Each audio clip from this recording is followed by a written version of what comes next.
Hello बच्चों, अब हम लोग इन दोनों प्रॉब्लम्स का सॉल्यूशन देखेंगे। इस तरह का जब भी आपको कोई क्वेश्चन मिले कि एक पॉलिनोमियल फंक्शन है और उसमें कोएफिशिएंट ऑफ अल्टरनेट टर्म या coefficient of every second term या coefficient of every third term इस तरह फाइंड करना हो, तो इसका एक बहुत ही सिंपल और आसान ट्रिक होता है। मान लीजिए f(x) एक पॉलिनोमियल है, उसको हमने ऐसे लिखा a0 plus a1x plus a2x², बीच का कोई जनरल टर्म होगा ar into X to the power r plus ये करते जा रहा है an x to the power n तक है। अब आपको इसमें क्या फाइंड करना है, a0 plus a2 plus a4, इस तरह से अगर कुछ फाइंड करना है तो सबसे पहले आप ये देखिए कि इसमें अगर मैं x इक्वल टू 1 पुट कर दूं तो क्या हो जाएगा, f1 इक्वल टू हो जाएगा a0 plus a1 plus a2, सारे टर्म्स का सम हो जाएगा। अगर मैं x इक्वल टू -1 पुट कर दूं तो क्या हो जाएगा, a0 minus a1 plus a2 आएगा, क्योंकि यहाँ पर क्या होता है a2x² है तो -1 का स्क्वायर तो +1 होगा ना, फिर आ जाएगा -a3, इस तरह करके हो जाएगा। अब इन दोनों सीरीज को, ऊपर वाले को और नीचे वाले को अगर आप ऐड कर दीजिएगा तो क्या होगा, a0 प्लस a0 2a0 हो जाएगा, ये दोनों कट गया, a2 प्लस a2 2a2 हो गया। यानी कि अगर हमें ये फाइंड करना है a0 plus a2 plus a4, इसका सम क्या होगा, तो सीधे सीधे आप करिए f1 plus f of -1 divided by 2। और अगर आपको a1 प्लस a3 फाइंड करना है तो उसके लिए क्या करिएगा, बहुत सिंपल है, ऊपर वाले में से नीचे वाले को माइनस कर दीजिए तो क्या हो जाएगा, a1 माइनस a1 क्या हो जाएगा, 2a1। तो हम लोग ऐसे लिख सकते हैं a1 plus a3 plus a5, सारे ऑल्टरनेट टर्म्स, ये क्या हो जाएगा, f of 1 minus f of -1 divided by 2। तो यहाँ तक तो ऑलमोस्ट हर बुक में आपको मिल जाएगा कि अगर a0 plus a2 plus a4 find करना है तो f of 1 plus f of -1 by 2 कर दीजिए। अगर a1 प्लस a3 फाइंड करना है तो f of 1 minus f of -1 by 2 कर दीजिए। अब इस क्वेश्चन में आपसे पूछा है कि a0 plus a3 plus a6 यानी कि एवरी थर्ड टर्म के कोएफिशिएंट का सम क्या होगा। अब यहाँ से आप देख रहे हैं कि ये 1 और -1 क्या है, 1 और -1 स्क्वायर रूट ऑफ यूनिटी है ना, स्क्वायर रूट ऑफ यूनिटी है। 1 का स्क्वायर रूट क्या होता है, +-1 होता है, तो ये स्क्वायर रूट ऑफ यूनिटी है। और आपको क्या चाहिए, एवरी सेकेंड टर्म, यानी कि देखिए 0 2 4, तो अगर एवरी सेकेंड टर्म के कोएफिशिएंट का सम चाहिए तो हम लोग स्क्वायर रूट ऑफ यूनिटी ले रहे हैं। तो अगर हमें एवरी थर्ड टर्म का सम चाहिए तो क्यों ना हम लोग क्यूब रूट ऑफ यूनिटी लें, बिल्कुल सही बात है। और क्यूब रूट ऑफ यूनिटी क्या होता है, 1 ओमेगा ओमेगा स्क्वायर। तो क्यों ना हम लोग x में 1 पुट करके, फिर ओमेगा पुट करके, फिर ओमेगा स्क्वायर पुट करके देखें कि क्या हमें a0 plus a3 plus a6 मिलता है कि नहीं, करके देखते हैं। तो ये इनसाइट देखिए यहीं से आया कि एवरी सेकेंड टर्म के कोएफिशिएंट का सम लेना था तो हमने स्क्वायर रूट ऑफ 1 का यूज़ किया। एवरी थर्ड टर्म के कोएफिशिएंट का सम फाइंड करना होगा तो हम लोग क्यूब रूट ऑफ यूनिटी लेंगे। एवरी फोर्थ टर्म के कोएफिशिएंट का सम फाइंड करना होगा तो हम लोग fourth root of unity 1 i -1 minus i वो लेंगे। तो मैं करके सब अभी दिखाता हूँ। तो इस रिलेशन में अगर हम लोग x इक्वल टू 1 पुट कर दें तो क्या हो जाएगा, f1 इक्वल टू हो जाएगा a0, फिर a1 में प्लस नहीं लिख रहा हूँ ताकि आसानी से आप लोग को दिख जाए, फिर a2 आएगा, फिर a3 आएगा, इस तरह से आएगा। अगर आप f ऑफ ओमेगा लिखिएगा तो क्या आ जाएगा, यहाँ पे ये a0 तो रहेगा ही, लेकिन a1 ओमेगा हो जाएगा, यहाँ पर a2 ओमेगा स्क्वायर हो जाएगा, ऐसे हो जाएगा। उसके बाद आप लोग f ऑफ ओमेगा स्क्वायर लिखिएगा तो क्या हो जाएगा, ये a0 रहेगा ही, यहाँ पर a1 ओमेगा स्क्वायर हो जाएगा, फिर यहाँ पर a2 ओमेगा स्क्वायर यानी कि omega to the power 4। Omega to the power 4 क्या होता है, ओमेगा, तो ये आ गया, प्लस आगे के टर्म्स होंगे। तो अब देखिए इनको जब आप ऐड करिएगा तो ये a1 omega square, a1 common हुआ, 1 प्लस ओमेगा स्क्वायर क्या होता है, बच्चा जानता है, इसकी वैल्यू तो 0 होती है, यानी कि ये 3 टर्म गया तेल लाने, खत्म हुआ।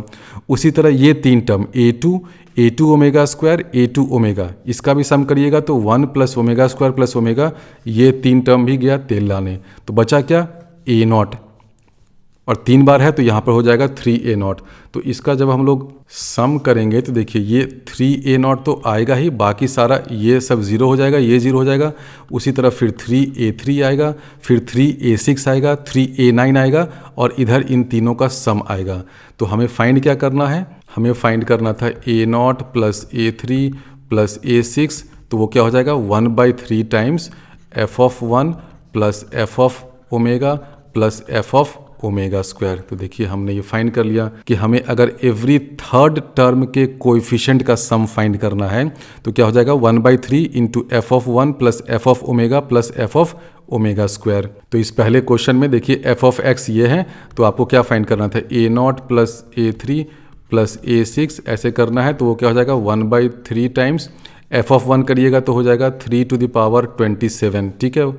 प्लस आपको करना होगा एफ ऑफ ओमेगा, तो 1 प्लस ओमेगा स्क्वायर 0 हो गया, तो 0 आ गया, plus 1 plus omega square plus omega ये एक और 0 आ जाएगा। तो बहुत सिंपल है ना, ये हो जाएगा 3 टू द पावर 26। तो इसका आंसर हो गया 3 टू द पावर 26। बहुत ही आसान ये क्वेश्चन था। अब इससे एक और हिंट मिल रहा है कि अगर हमें एवरी फोर्थ टर्म के कोएफिशिएंट का सम फाइंड करना है, यानी कि a0 plus a4 plus a8 इस तरह फाइंड करना है, यानी कि every fourth term a12 plus a16 इन सब के कोएफिशिएंट का सम फाइंड करना, तो क्या हो जाएगा 1/4 इंटू क्या करना पड़ेगा F of 1 plus F of I plus F of -1 plus F of -i। ये क्यों करना पड़ेगा, क्योंकि ये सब देखिए फोर्थ रूट ऑफ यूनिटी है। और ये जो रिलेशन है ना, इसको आप आगे बढ़ाते जा सकते हैं बहुत आसानी से। बहुत ही अच्छा रिलेशन है ये। जनरली ये बुक में नहीं रहता है, लेकिन अगर आपको इस तरह के पॉलिनोमियल एक्सपेंशन में एवरी फोर्थ टर्म के कोएफिशिएंट का सम या एवरी फिफ्थ टर्म के कोएफिशिएंट का सम फाइंड करना हो तो आप इसी रिलेशन का यूज कर सकते हैं। मान लीजिए कि आपको एवरी rth टर्म के कोएफिशिएंट का सम फाइंड करना है, यानी कि a0 plus ar plus a2r इस तरह करके फाइंड करना है। मान लीजिए कि r की वैल्यू 7 है, तो आपको क्या फाइंड करना है a0 plus a7 plus a14 plus a21। तो उसमें क्या करिएगा, आप 7th रूट ऑफ यूनिटी लीजिए, यानी कि rth रूट ऑफ यूनिटी लीजिए। वो क्या हो जाएगा, मान लेते हैं कि वो अल्फा है, where alpha is equal to e to the power 2πi divided by r। rth root of unity तो इसी से आता है ना, और इसके rth रूट ऑफ यूनिटी क्या क्या हो जाएंगे, एक तो 1 होगा, फिर अल्फा होगा, फिर अल्फा स्क्वायर होगा, ऐसे होगा। तो आपको क्या फाइंड करना है, फाइंड करना है a0 plus ar plus a2r, यानी कि एवरी rth टर्म के कोएफिशिएंट का sum, where r is a positive integer. ध्यान रखिए, r या तो 7 होगा, 5 होगा, 6 होगा, 8 होगा, 9 होगा, कोई भी पॉजिटिव इंटीजर है। तो आपको अगर ऐसे कोएफिशिएंट का सम फाइंड करना है तो आप क्या करिएगा, बहुत सिंपल है। सबसे पहले तो 1/r करिए, फिर क्या करिएगा F of 1 plus F of alpha plus F of alpha square, इस तरह F of alpha two the power r-1 तक जाइए, उन सब की वैल्यू फाइंड करिए, सम करिए, उसको r से डिवाइड कर दीजिए। तो ये देखिए जो रिलेशन मैंने नीचे में लिखा है ना, ये मोस्ट जनरल रिलेशन है। जनरली आपको थर्ड तक ही आता है और बच्चे उसमें F of 1 plus F of omega plus F of omega square divide by 3 करते हैं, कोएफिशिएंट मिल जाता है। लेकिन 3 की जगह अगर 4 भी हो, 5 भी हो, 6 भी हो, तो भी ये रिलेशन वैलिड होता है। और इन सबको आप आसानी से सिंप्लीफाई कर सकते हैं। सिंप्लीफाई करने के टाइम आप इस चीज़ का जरूर यूज़ कर लीजिएगा कि 1 प्लस अल्फ़ा स्क्वायर प्लस इन सब का अगर आप सम करिएगा तो सम ऑफ ऑल रूट्स क्या हो जाएगा, sum of all roots of unity ये 0 होगा। जिस तरह 1 प्लस ओमेगा स्क्वायर 0 होता है, 1 प्लस आई -1 माइनस आई इसका सम 0 होता है। उसी तरह अगर आप rth रूट ऑफ यूनिटी लीजिए और सारे रूट्स को ऐड कर दीजिएगा तो आपका सम तो 0 ही मिलेगा ना। ये तो थियरी ऑफ इक्वेशन से ही आप लोग जानते हैं, क्योंकि x to the power r is equal to 1 है, यानी कि x to the power r -1 is equal to 0। तो सम ऑफ रूट्स क्या होगा, इस इक्वेशन का सम ऑफ रूट्स तो 0 है ना, क्योंकि यहाँ पर r-1 पावर वाला कोई टर्म नहीं है। तो 1 प्लस अल्फ़ा स्क्वायर इन सब को ऐड करिएगा तो 0 आएगा। तो इस रिलेशन का यूज़ करके आप ये नीचे वाला रिलेशन फाइंड कर सकते हैं। तो अगर आपको coefficient of every rth term find करना हो तो आसानी से इस रिलेशन का यूज़ करके फाइंड कर सकते हैं। अब दूसरा ट्रिकी पार्ट इसमें ये हो सकता है कि आप कहेंगे कि हाँ सर ये तो ठीक है, एवरी थर्ड कोएफिशिएंट का सम फाइंड करने में a0 plus a3 plus a6 है, तो आपने तो ये कर दिया। लेकिन मान लीजिए कि मुझे फाइंड करना है a1 plus a4 plus a7 plus a10, तो ये भी तो एवरी थर्ड टर्म है, लेकिन ये 0 से नहीं स्टार्ट होकर के 1 से स्टार्ट हो रहा है। तब हम लोग क्या करें, बहुत अच्छा क्वेश्चन है। देखिए कैसे होगा उस केस में। आपको क्या चाहिए, a1 का सम, a4 का सम, a7 का सम, उसका सम चाहिए। यानी कि आप चाह रहे हैं कि ये जो a0 वाला है ये कैंसिल कर जाए, लेकिन a1 वाला टर्म कैंसिल नहीं करें। ये जो a1 वाले हैं ना कोएफिशिएंट, ये सब कैंसिल नहीं करें। यानी कि आप इनको बचाना चाहते हैं, A1 को बचाना चाहते हैं। अभी क्या बच रहा है? नहीं बच रहा है, क्योंकि जैसे ही आप इन तीनों को ऐड करिएगा तो क्या हो जाएगा, 1 प्लस ओमेगा स्क्वायर ऐड करने पे 0 मिलता है, तो ये A1 वाले तीनों टर्म 0 हो जाते हैं और ये A0 वाले बच जाते हैं। लेकिन अगर आपको फाइंड करना है कि A1 plus A4 plus A7 क्या होगा, तो आप चाहते हैं कि A1 बचा रहे, फिर A4 बचा रहे, फिर A7 बचा रहे। अब क्योंकि ये साइक्लिक प्रॉपर्टी है, एवरी थर्ड के बाद वाला बच जाएगा, तो अगर मैं किसी तरह A1 को बचा लूँ, यानी कि A1 वाले कोएफिशिएंट को बचा लूँ, तो मेरा काम चल जाएगा। तो उसको बचाने के लिए देखिए हम लोग क्या करें, यहाँ पर अभी क्या है, 1 ओमेगा स्क्वायर है, तो हम लोग ऐसा करें कि ये A1 के साथ भी 1 आ जाए, ओमेगा नहीं रहे, इस A1 के साथ भी 1 आ जाए। तो कैसे आएगा, यहाँ पर ओमेगा है ऑलरेडी, देखिए यहाँ पर ओमेगा है ना, तो अगर मैं इस पूरे रिलेशन को ओमेगा स्क्वायर से मल्टीप्लाई कर दूं तो क्या हो जाएगा, ये ओमेगा और ओमेगा स्क्वायर मिलकर के ओमेगा क्यूब हो गया, ओमेगा क्यूब 1 होता है, तो यहाँ पर 1 हो गया। उसी तरह इस पूरे रिलेशन को अगर मैं ओमेगा से मल्टीप्लाई कर दूं तो ये क्या हो जाएगा, A1 omega square into omega, वो क्या हो जाएगा, ओमेगा क्यूब 1 हो जाएगा। तो देखिए मैं वही करता हूँ, इस पूरे को अगर मैं ओमेगा स्क्वायर से मल्टीप्लाई करूँ तो क्या हो जाएगा, यहाँ ओमेगा क्यूब यानी कि 1, ये हो जाएगा ओमेगा स्क्वायर, तो इधर भी करना पड़ेगा ओमेगा स्क्वायर से मल्टीप्लाई, पूरे को करना है ना, फिर ये ओमेगा टू द पावर 4 करना पड़ेगा, और नीचे वाले को इसको हमें करना पड़ेगा ओमेगा से मल्टीप्लाई। तो क्या हो जाएगा, ये हो गया ओमेगा क्यूब, यहाँ हो गया ओमेगा, यहाँ हो गया ओमेगा स्क्वायर, यहाँ हो गया ओमेगा। तो अब देखिए कैसे आपका काम कितनी आसानी से हो गया है। A1 1 plus A1 omega cube, ये 1 होता है, A1 ओमेगा क्यूब ये भी 1 होता है, इन तीनों को ऐड करिएगा तो आपको 3 टाइम्स A1 मिल जाएगा। उसी तरह जब आप A4 में जाइएगा ऐड करने तो आपको 3 टाइम्स A4 मिल जाएगा, 3 टाइम्स A7 मिल जाएगा, और ये जो A0 और A2 वाले हैं ना, वो देखिए कैंसिल आउट करके 0 हो जाएंगे, क्योंकि देखिए अब क्या हो गया है, A0 into 1 plus A0 omega square plus A0 omega, इन तीनों को ऐड करिएगा तो 1 plus omega square plus omega, ये तीनों 0 हो गया।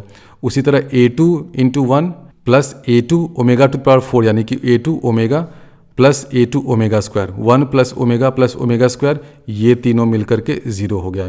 तो अगर हम लोगों को A1 plus A4 plus A7 ये फाइंड करना है तो हमने क्या किया, आप ये करिए 1/3 into F of 1 plus omega square into F of omega plus omega into F of omega square, आपको ये एवरी थर्ड कोएफिशिएंट का सम मिल जाएगा स्टार्टिंग फ्रॉम A1। ठीक है, स्टार्टिंग फ्रॉम 0 था तो सीधे सीधे ये करिए F of 1 plus F of omega plus F of omega square divide by 3, ये मिल जाएगा।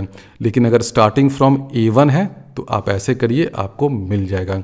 तो ये सब पैटर्न रिकग्निशन के आइडिया से आता है कि आपको कौन सा कोएफिशिएंट चाहिए, A1 वाला चाहिए तो ऐसा मैं क्या करूं कि A1 वाले को ऐड करने पे कैंसिल आउट नहीं करें, तो उसके लिए हमने क्या किया, ओमेगा स्क्वायर से पूरे इस सेकेंड रो को मल्टीप्लाई कर दिया, थर्ड रो को ओमेगा से मल्टीप्लाई किया, तो ये A0 वाले तीनों कैंसिल हो गए, A2 वाले कैंसिल हो गए, बचा क्या, A1 वाला। तो ये हमने फाइंड कर लिया कि A1 plus A4 plus A7 this is equal to 1/3 times this. तो ये बहुत ही अच्छा लॉजिक है, इस लॉजिक पर बेस्ड बहुत सारे क्वेश्चंस पूछे जा सकते हैं। अब इसी लॉजिक पे बेस्ड ये क्वेश्चन है, find number of 6 digit integers with no leading zeros allowed. इसका मतलब ये हुआ कि जो 6 डिजिट इंटीजर्स होते ना, उनका जो पहला डिजिट है वो 0 नहीं हो सकता है, ऑब्वियसली वो तो अलाउड नहीं होता ना। मान लीजिए कि ये 6 डिजिट नंबर है, पहला डिजिट तो भाई 1 to 9 कुछ भी हो सकता है, और बाद वाले जो जितने भी 5 डिजिट है ना, वो 0 to 9 0 to 9 सभी हो सकते हैं। तो बाद वाले 5 में तो कोई लफड़ा नहीं है, फर्स्ट वाले डिजिट में 0 अलाउड नहीं है। लेकिन अगला कंडीशन ये है जो कि इस क्वेश्चन को ट्रिकी बनाता है कि whose sum of digits is divisible by 4, यानी कि इन सारे डिजिट्स का सम जो है वो या तो 0 हो जाए या 4 हो जाए या 8 हो जाए या 12 हो जाए या 16 हो जाए, डिविजिबल बाई 4 होना चाहिए। तो अब इस क्वेश्चन को देखिए बाइनोमियल थ्योरम या मल्टीनोमियल थ्योरम के कॉन्सेप्ट का यूज़ करके कैसे हम लोग सॉल्व करेंगे। पहला डिजिट जो है वो 1 to 9 कुछ भी हो सकता है। तो अगर हम लोग एक एक्सप्रेशन लेते हैं x to the power 1 plus x square plus x to the power 9 यहाँ तक, अब आप कहेंगे कि आपने ये क्यों लिया, मैं बता दूंगा क्यों लिया है। दूसरा डिजिट जो है वो 0 से 9 कुछ भी हो सकता है, यानी कि x टू द पावर 0 यानी कि 1 से स्टार्ट होकर के x प्लस ये करते जाइए x टू द पावर 9 तक कुछ भी हो सकता है। उसी तरह तीसरा डिजिट भी 0 से 9 कुछ भी हो सकता है, चौथा डिजिट भी 0 से 9 हो सकता है, यानी कि बाकी सब में तो टू द पावर 5 हो जाएगा। तो ये समझ में आया ये पॉलिनॉमियल एक्सप्रेशन मैंने क्यों लिखा। ये बेसिकली आपको दिखा रहा है कि जो पहला डिजिट है वो 1 से 9 हो सकता है, तो ये हो गया।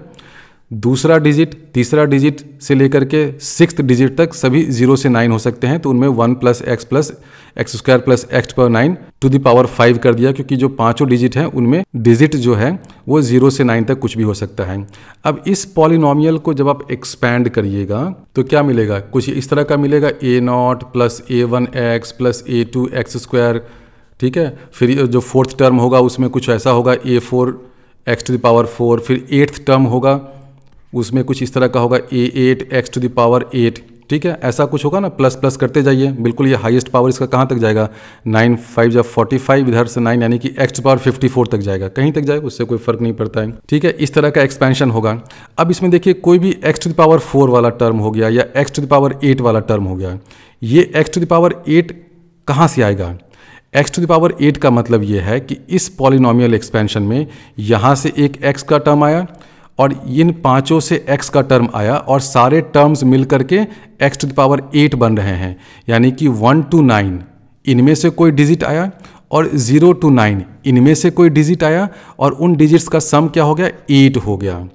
उसी तरह जब हम लोग x⁴ की बात करेंगे तो क्या होगा, इसमें से कोई 1 to 9 डिजिट आएगा, क्योंकि x⁴ के लिए क्या करना पड़ेगा, मान लीजिए कि आपको x⁴ इस एक्सपेंशन से लेना है, तो x⁴ का मतलब ये है कि इस फर्स्ट ब्लू ब्रैकेट में से कोई टर्म आएगा, 1 2 4 कुछ भी आएगा, और बाकी के रिमेनिंग टर्म्स यहाँ से आएंगे, यानी कि यहाँ से एक डिजिट आएगा और इन पांचों में से कोई डिजिट आएगा और उन डिजिट्स का सम जो है वो 4 हो जाएगा। तो x⁴ का मतलब क्या हो गया कि सम ऑफ डिजिट्स इज 4। x⁴ का मतलब क्या हो गया कि उसके साथ जो ये कोएफिशिएंट है ना a8, उसमें क्या हो जाएगा, सम ऑफ डिजिट्स इज 8। तो हमसे क्वेश्चन क्या पूछ रहा है, ऐसे कितने सारे डिजिट्स हैं जिनमें sum of digits is divisible by 4, यानी कि बेसिकली हमें ये पता करना है कि ऐसे कितने सारे डिजिट्स हैं जिनमें सम ऑफ डिजिट्स जो है वो 0 है, 4 है, 8 है, 12 है, 16 है, 20 है, इस तरह से आगे बढ़ते जाएगा। यानी कि हमें ये पता करना है कि ऐसे कितने सारे कॉम्बिनेशंस या सिलेक्शंस मैं पिक कर सकता हूँ जिसमें x का कोएफिशिएंट या तो x⁴ है या x⁴ है या x⁴ है या x⁴ है, इस तरह से आगे बढ़ते जाएगा। यानी कि बेसिकली हमें ये पता करना है कि इस एक्सपेंशन में a0 + a4 + a8 + a12, इस तरह जो एवरी 4th टर्म है ना उनका सम क्या है, बस मुझे यही पता करना है। तो ये जो क्वेश्चन घुमा कर लिखा था ना कि find number of 6 digit integers whose sum of digits is divisible by 4, तो आपको ये क्या बता रहा है कि 6 डिजिट इंटीजर्स है, यानी कि पॉलिनॉमियल एक्सप्रेशन कैसा होगा, इस तरह का 1 से स्टार्ट करके 9 ये पहले डिजिट के लिए और 0 से स्टार्ट करके 9 ये बाकी 5 डिजिट्स के लिए। इनका जब हम लोग एक्सपेंशन लिखेंगे तो ये a0 + a1x + a2x² इस तरह होगा। हमें जानना है कि इस एक्सपेंशन में x⁴ या x⁴ उसका कोएफिशिएंट क्या है, तो वो a4 होगा, a8 होगा, a12 होगा और उन सारे को ऐड कर दीजिए, क्योंकि क्वेश्चन क्या पूछ रहा है, sum of digits is divisible by 4 ना, तो सम ऑफ डिजिट्स 0 भी हो सकता है, 4 भी हो सकता है, 8 भी हो सकता है, 12 भी हो सकता है, इस तरह एवरी 4th टर्म हो गया, ठीक है। तो हमें फाइंड करना है a0 + a4 + a8 + a12, इसका सम फाइंड करना है। तो ये तो अभी हमने समझाया था ना, ये क्या होता है 1/4 × f(1) + f(i) + f(-1) + f(-i). ये तो अभी हमने बताया था कि अगर आपको किसी भी पॉलिनॉमियल एक्सपेंशन में एवरी 4th टर्म का सम फाइंड करना हो तो सीधे सीधे ये करिए 1/4 × f(1) + f(i) + f(-1) + f(-i). अब ये है fx, ये इसमें आप x = 1, x = i, x = -1 put कर दीजिए, आपका आंसर आ जाएगा। अब इसमें x = i - i पुट करना भी थोड़ा सा कैलकुलेशन हो जाता है क्योंकि कॉम्प्लेक्स नंबर्स है, इसलिए मैं जल्दी इसको कर देता हूँ। सबसे पहले देखिए कि अगर आप f(1) करेंगे यानी कि 1 + 2 + 3, ये कितने टर्म्स हैं, यहाँ पे 9 टर्म्स हैं और इसमें कितने टर्म्स हो जाएंगे, x की जगह 1 रखिएगा तो 1 + 2 10 टर्म्स हो जाएंगे यानी, और 10 टू द पावर 5 है यानी कि 9 इंटू 10 टू द पावर 5 हो गया। एफ ऑफ 1 तो ये हो जाएगा। एफ ऑफ -1 देखते हैं क्या है। एफ ऑफ -1 जब करने जाइएगा तो इसमें टोटल कितने टर्म्स हैं, 10 टर्म्स हैं। तो x की जगह जैसे ही आप -1 पुट करिएगा तो ये वाला टर्म 0 हो जाएगा। तो f ऑफ -1 तो 0 हो जाएगा। ये रिलेटिवली आसान है। अब फाइंड करते हैं f ऑफ i। ये थोड़ा सा मुश्किल है। अब जब f ऑफ i फाइंड करेंगे तो आप ये देखिए कि ये क्या हो जाएगा, i plus i square plus इस तरह करके 9 टर्म्स हैं। और i ऐसा प्राणी है ना कि उसके एवरी 4 टर्म्स का अगर आप सम लीजिएगा, जैसे i plus i square plus i cube plus i to the power 4, इसका सम करिएगा तो ये 0 हो जाएगा। आप करके देख लीजिएगा। तो इसमें 9 टर्म्स हैं तो एवरी 4 टर्म्स का सम 0 हुआ है, यानी कि बचा क्या, ये i टू द पावर 9 बचा। अब i टू द पावर 9 क्या हो जाएगा, i टू द पावर 8 1 होता है, तो ये हो जाएगा i।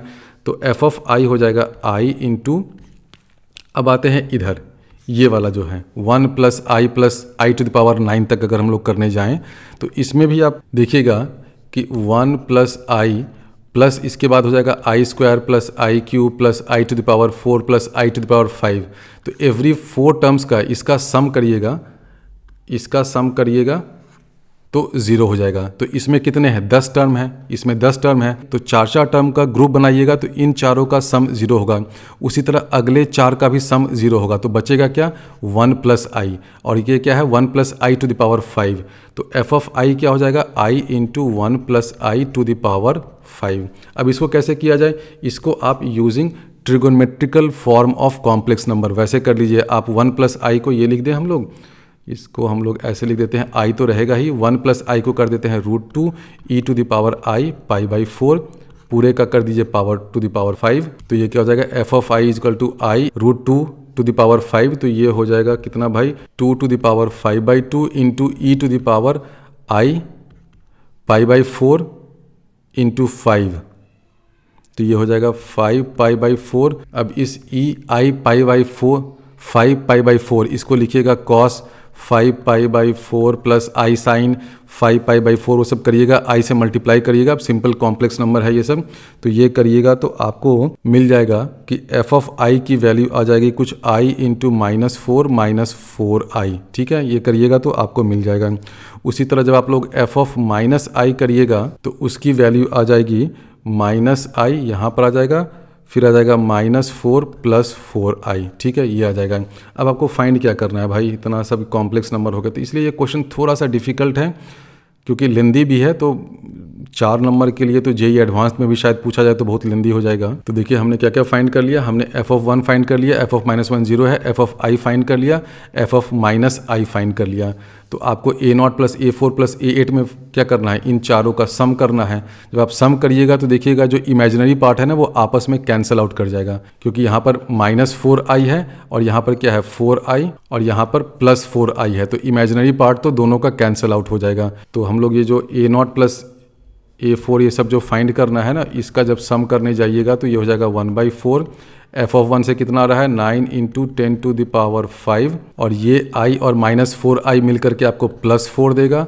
उसी तरह ये 4i और -i ये मिल करके भी आपको +4 देगा। तो +4 + 4 क्या हो जाएगा, +8। तो 9 into 10 to the power 5 +8 divided by 4, इसको फाइंड करिएगा तो इसकी वैल्यू आएगी 2,25,002। तो आंसर इस क्वेश्चन का ये हो गया। तो ये बहुत ही अच्छा क्वेश्चन था। इसमें आपको पॉलिनोमियल एक्सपेंशन, कॉम्प्लेक्स नंबर, सारे कॉन्सेप्ट्स मिलाकर ये क्वेश्चन सॉल्व होता है और डिफ़िकल्ट क्वेश्चन है और थोड़ा सा लेंदी भी है।